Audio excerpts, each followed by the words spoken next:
Bem-vindos a mais um Primeira Pessoa pela TV Brasil Pantanal.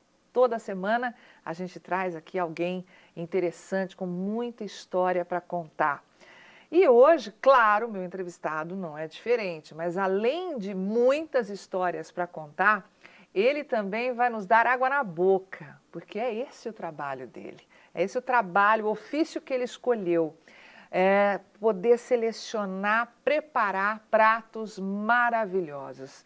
Eu estou falando de Paulo Coelho Machado Neto. Paulinho, obrigada, viu, Paulo? Obrigado a você, é um grande prazer estar aqui. Pela presença. Obrigado. Bom, o Paulo vem de uma família muito conhecida em Campo Grande, em Mato Grosso do Sul. Paulo Coelho Machado Neto, neto de Paulo Coelho Machado, advogado, historiador, conhecido e tratado muito carinhosamente por Paulão. Isso. Né? Também é filho de Lúcia Martins Coelho, artista plástica que já esteve aqui com a gente, conversando, batendo um papo. E também é sobrinho de Marisa Machado, jornalista, colega muito querido. Isso só para citar alguns dos mais conhecidos nessa grande família Coelho Machado. Paulo, você é mestre em hospitalidade pela Universidade Anhembi Morumbi em São Paulo, tecnólogo em gastronomia, especialista em cozinha francesa pelo Instituto Paul Bocuse. Isso, falei Paul certo? Bocuse, sim. Em Lyon, na França, mas é advogado de formação, né? Tem pós-graduação em Direito Ambiental. Você fez toda a sua parte universitária em São Paulo. Como é que se deu essa transição do advogado para o cozinheiro? Olha, Carmen, eu acho que tudo começa na infância mesmo, né? Eu sempre fui muito guloso, sou neto da Zizi, mulher do Paulão, né?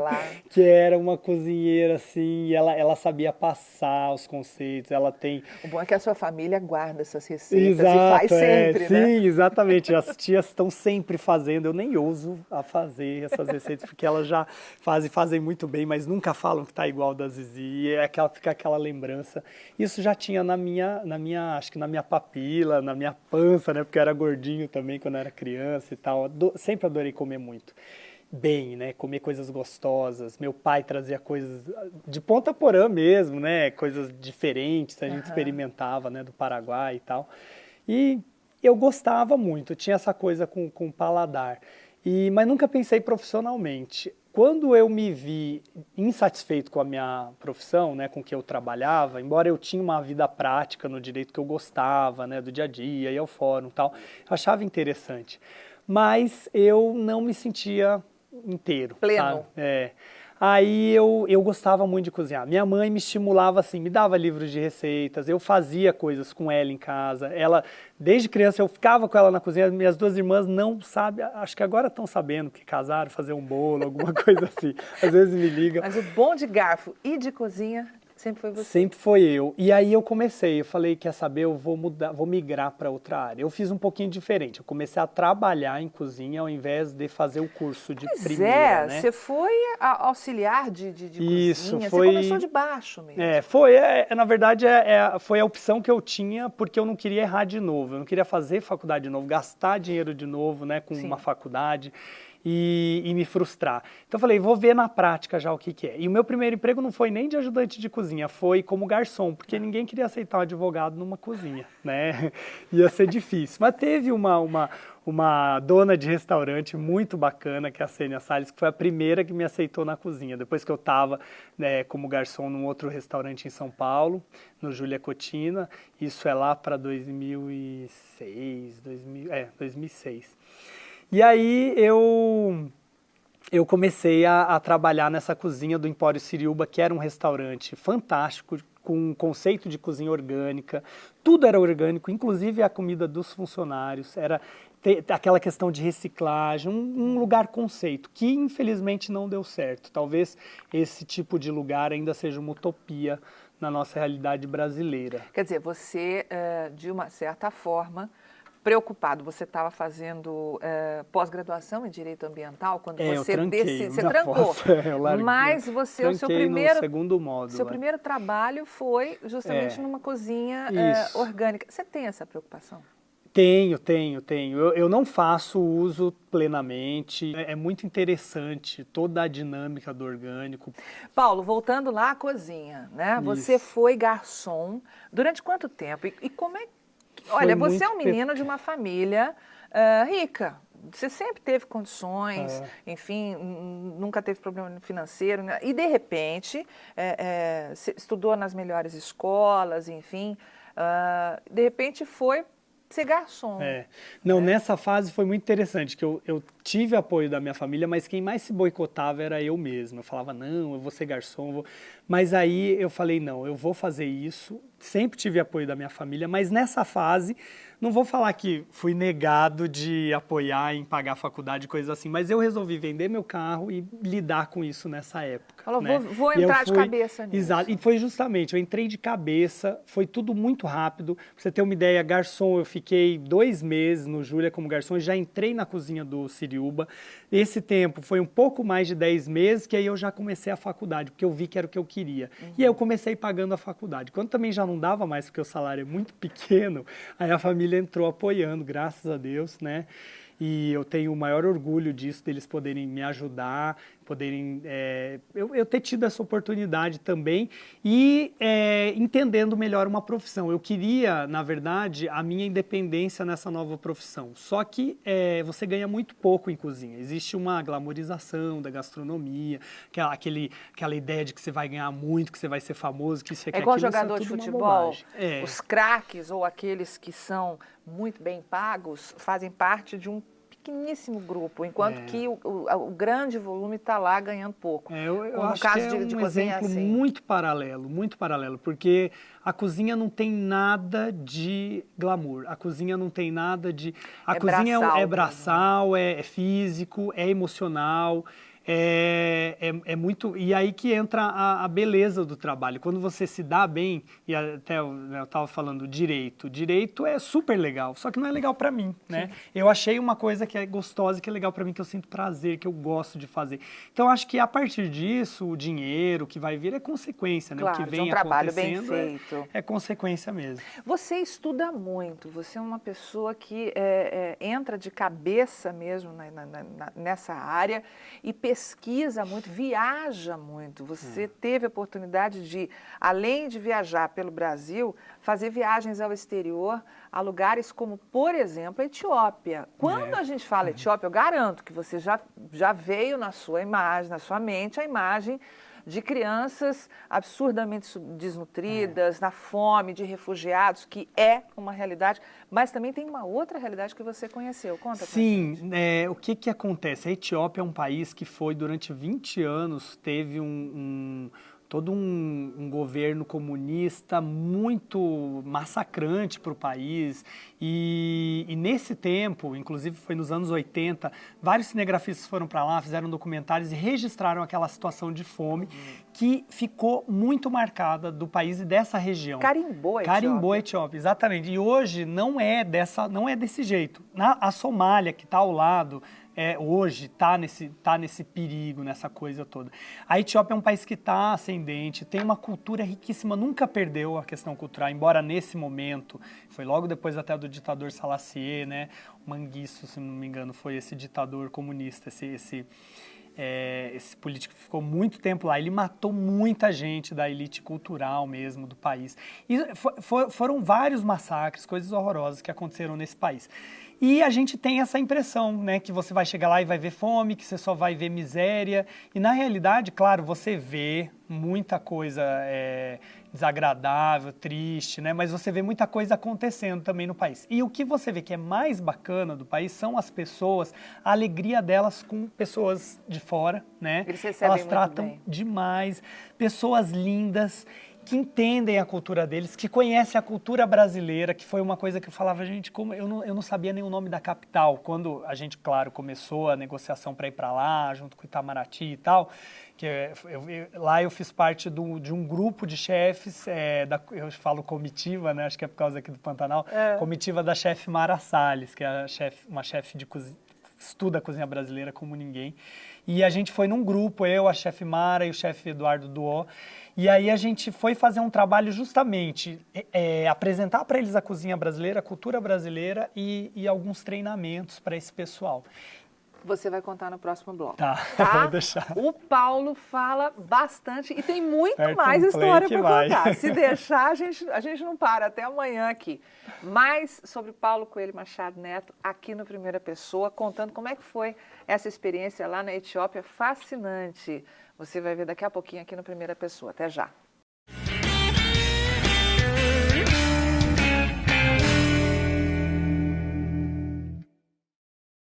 De volta com Primeira Pessoa, hoje batendo um papo com Paulo Coelho Machado Neto, esse mestre de cozinha. Como é que se chama exatamente? É cozinheiro, mas é mestre,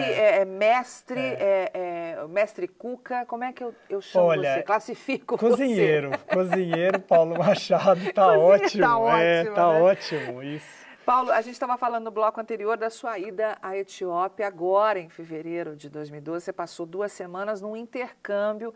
Eu queria que você contasse, a gente tem uma foto aí do pessoal carneando uma res. Né? É comum isso? Em que situação isso acontece? Isso, na verdade, nas bodas, a cerimônia mais sofisticada que eles têm, né, os casamentos, eles abatem o animal, né? É o prato mais caro até da Etiópia, porque é uma res inteira, cerca de, acho que uns R$800, uma coisa assim. E aí eles deixam maturar durante uma semana numa câmara, não muito fria, assim, não é -0, não é congelado, não, é maturando mesmo. Essa carne fica mais macia, é um processo até que a gente faz aqui no Brasil, mas depois a gente assa a carne. Eles comem crua, com temperos muito condimentados, muita pimenta. E é o ritual deles, eles comem muito... Você experimentou? Eu experimentei muito, isso foi um pouco difícil, assim, miúdos quase crus, porque eles fazem.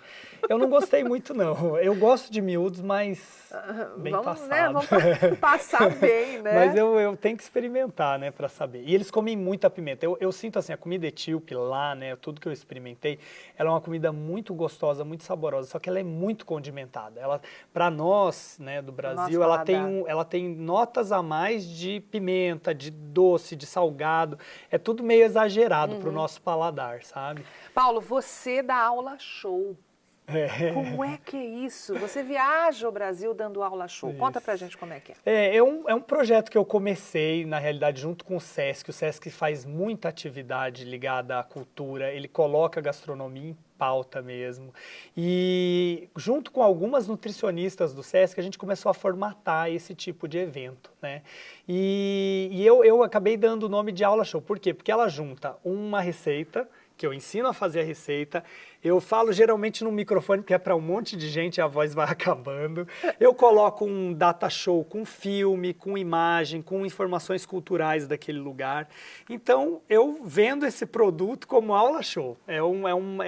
Não é apenas uma oficina de gastronomia, não é uma degustação e não é uma aula, uma palestra, é uma aula show. Você já viajou vários lugares, Muitos lugares. Foi para Recife, interior do Brasil todo. Você ensina, mas também aprende muito. Isso. O que você absorve dessa troca com as pessoas que vão nessas suas aulas? Olha, é muito interessante. Tem, por exemplo, Araraquara, que foi um lugar no interior de São Paulo que eu fui várias vezes. Eu toquei o projeto Memórias e Sabores Culturais lá.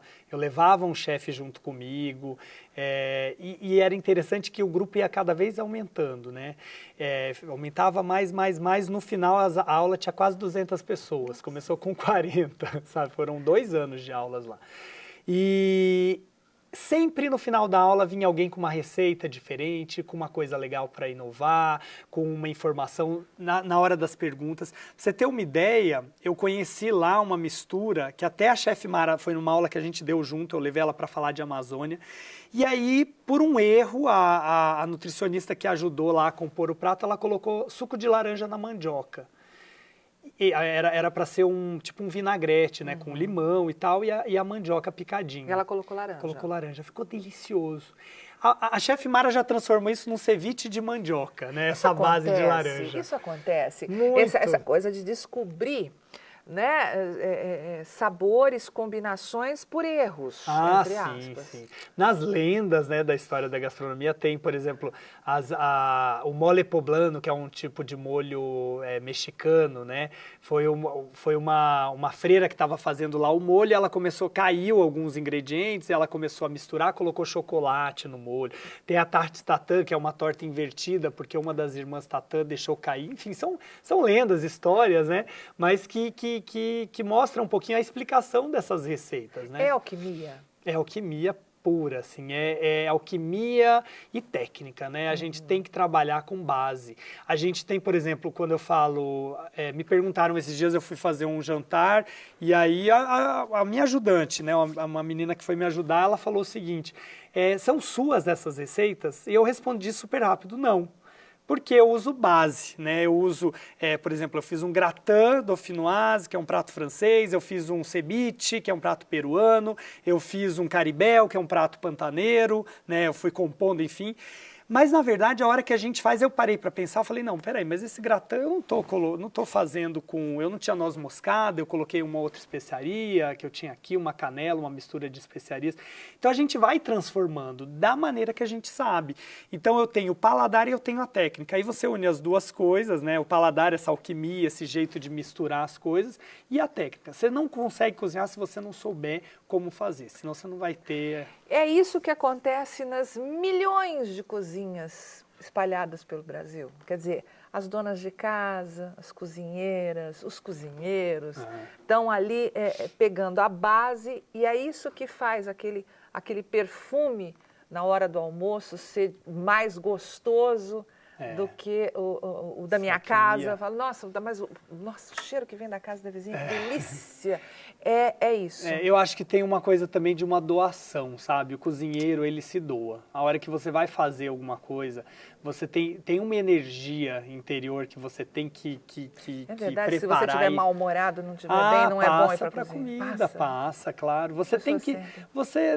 Às vezes a gente passa mal, né, com uma comida, você não sabe bem o porquê, Pode né? ter sido alguém mal-humorado ali ter feito. A pessoa está sem concentração, né? Você tem que estar muito concentrado a hora que você vai cozinhar. Você tem que estar focado. É braçal, é emoção, é muito conhecimento, é muito prazer, é muita paixão.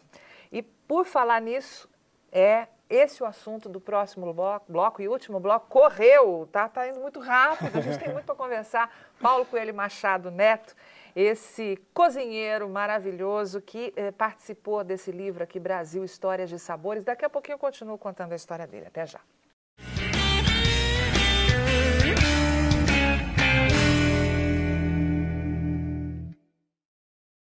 De volta para esse terceiro e último bloco no Primeira Pessoa, hoje batendo um papo muito gostoso com Paulo Coelho Machado Neto, esse mestre da culinária, da cozinha, da gastronomia, que gosta de se chamar de cozinheiro, porque na verdade é isso que ele é, um alquimista, né, dos sabores. E o Paulo, eu ganhei de presente esse livro, adorei. Obrigada, viu, Paulo? Muito nada, legal. É um projeto bacana. Brasil, Histórias de Sabores. Você está aqui nesse alguns livro. chefes foram convidados para fazer receitas e tal, e a Guta Chaves coordenou, escreveu sobre o Brasil e tal. Eu participei Dividido em regiões. Isso, eu fiquei com a região do Centro-Oeste, né? Fiz as receitinhas aí. São 6 receitas, é isso? Pantanal, né? Você tem sopa paraguaia, tem mojica de pintado, empadão goiano, né, que é do Cerrado, que arroz é um prato, com pequi, tradicionalíssimo, e as receitas de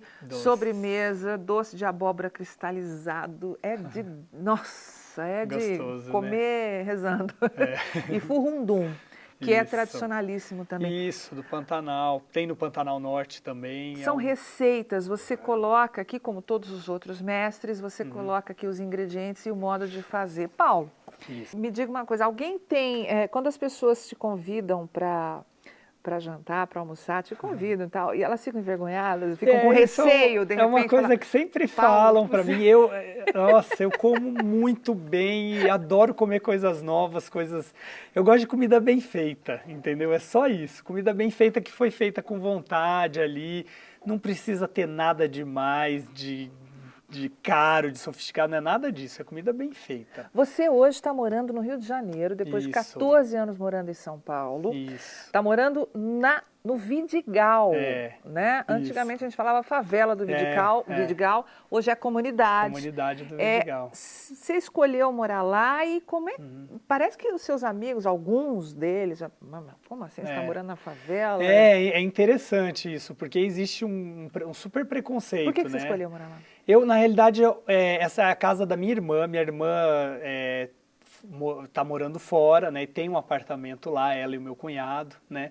E aí eu fui morar na casa deles durante essa minha fase de sair de São Paulo, que eu também já estava... São Paulo, saturado. Quando você não é de lá, eu acho que tem um momento que você quer sair de lá. Não sei se eu vou voltar, mas também tô bem feliz fora. Dificilmente você volta. Você dá uma respirada, né? Eu adoro voltar para lá como não morador, sabe?